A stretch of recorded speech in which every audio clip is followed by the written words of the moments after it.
mari kita menandai diri kita dengan tanda kemenangan Kristus. Dalam nama Bapa dan Putra dan Roh Kudus. Amin. Marilah kita berdoa. Allah Bapa kami, sabdamu adalah pelita penuntun langkah kami dan obor penyuluh jalan kami. Kami ingin membaca, merenungkan sabdamu.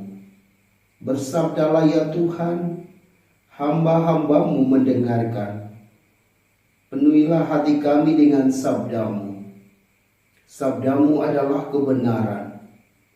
Bersihkanlah pikiran kami dari keinginan yang menyesatkan.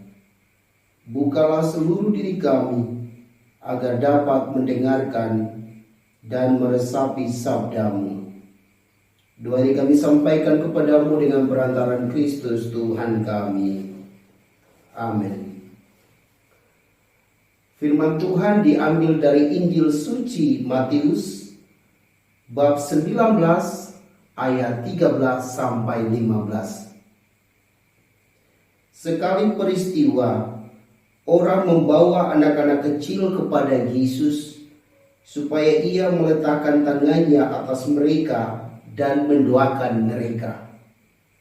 Akan tetapi murid-muridnya memarahi orang-orang itu. Tetapi Yesus berkata, biarkanlah anak-anak itu, jangan menghalang-halangi mereka datang kepadaku. Sebab orang-orang yang seperti itulah yang mempunyai kerajaan surga. Lalu ia meletakkan tangannya atas mereka dan kemudian ia berangkat dari situ. Demikianlah sabda Tuhan. Shalom Bapak Ibu saudara-saudari yang Tuhan Yesus kasihi. Penginjil Matius menceritakan kepada kita bahwa suatu ketika orang membawa anak-anak datang kepada Yesus. Karena mereka tahu bahwa Yesus itu adalah Allah kita. Yesus itu penuh berkat. Sehingga mereka membawa anak-anak mereka datang kepada Yesus supaya Yesus meletakkan tangan di atas mereka, memberkati mereka. Akan tetapi para murid marah kepada anak-anak kecil itu. Mereka menghalangi anak-anak itu untuk datang kepada Yesus. Nah, bisa jadi karena anak-anak itu ribut, misalnya mereka sering bertengkar satu terhadap yang lain. Mereka juga mungkin tidak tertib. Mereka juga mungkin ada yang lari dan ada yang jalan. Nah, bisa jadi sikap-sikap ini yang menurut para murid bisa mengganggu Yesus. Tetapi ketika Yesus mendengar bahwa para murid menghalang-halangi anak-anak itu datang kepada Yesus, Yesus menegur mereka. Yesus katakan, jangan menghalang-halangi anak-anak itu datang kepadaku. Mengapa? Karena anak-anak ini mempunyai kerajaan Allah. Bapak Ibu saudara-saudari, mengapa Yesus katakan bahwa anak-anak ini mempunyai kerajaan Allah?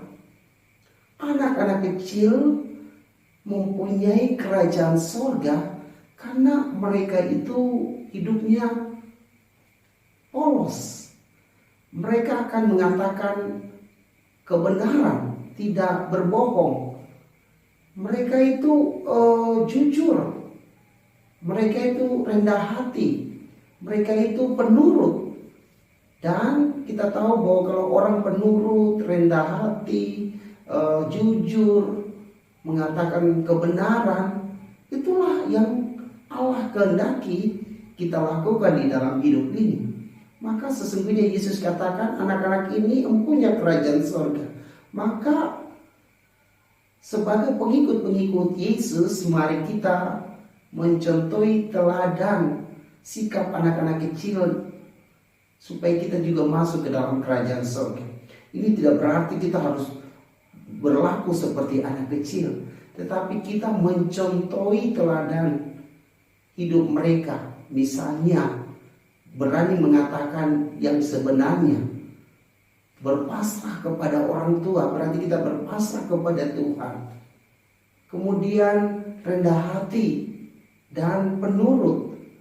Inilah yang dimiliki oleh anak-anak kecil. Maka mari kita berjuang untuk menghidupi nilai-nilai ini di dalam kehidupan kita, supaya kita juga mempunyai kerajaan surga. Bapak Ibu saudara-saudari yang Tuhan Yesus kasihi, Anda dan saya adalah murid Tuhan. Maka mari kita berusaha untuk mendorong banyak orang datang kepada Yesus, bukan menghalang-halangi mereka. Kita berusaha untuk menjaring banyak orang untuk datang kepada Yesus, sehingga mereka juga mendapat berkat yang berlimpah dari Tuhan. Tuhan Yesus meletakkan tangan di atas kita dan mereka yang kita ajak, supaya kita mendapat berkat-berkat dari Tuhan. Dan jika demikian, kita akan masuk surga seperti anak-anak kecil yang mempunyai kerajaan surga itu. Semoga demikian. Marilah berdoa. Kami bersyukur kepadamu ya Tuhan, karena Engkau sangat baik bagi kami. Engkau mengingatkan kami untuk berlaku seperti anak-anak kecil, mencontoh sikap-sikap baiknya, rendah hati, tulus, polos di hadapan Dikau sendiri. Semoga kami juga mampu menghidupi nilai-nilai ini dan tidak menjadi penghalang bagi sesama yang datang kepada Allah Bapa, tetapi justru kami mendorong orang-orang untuk datang berjumpa dengan Allah Bapa melalui Yesus, sehingga kami semua memperoleh berkat dari-Mu. Bapa yang Maha Baik, berkatilah umat-Mu saat-saat ini agar mereka selalu sehat walafiat. Berkatilah pekerjaan-pekerjaan mereka agar mendatangkan rezeki, sehingga mereka hidup di dalam kelimpahan rahmat-Mu. Inilah doa kami ya Bapa, yang kami naikkan ke hadirat-Mu dengan perantaraan Kristus Tuhan kami. Amin. Semoga Bapak Ibu saudara-saudari diberkati dan dibimbing oleh Allah yang Maha Kuasa, Bapa dan Putra dan Roh Kudus. Amin.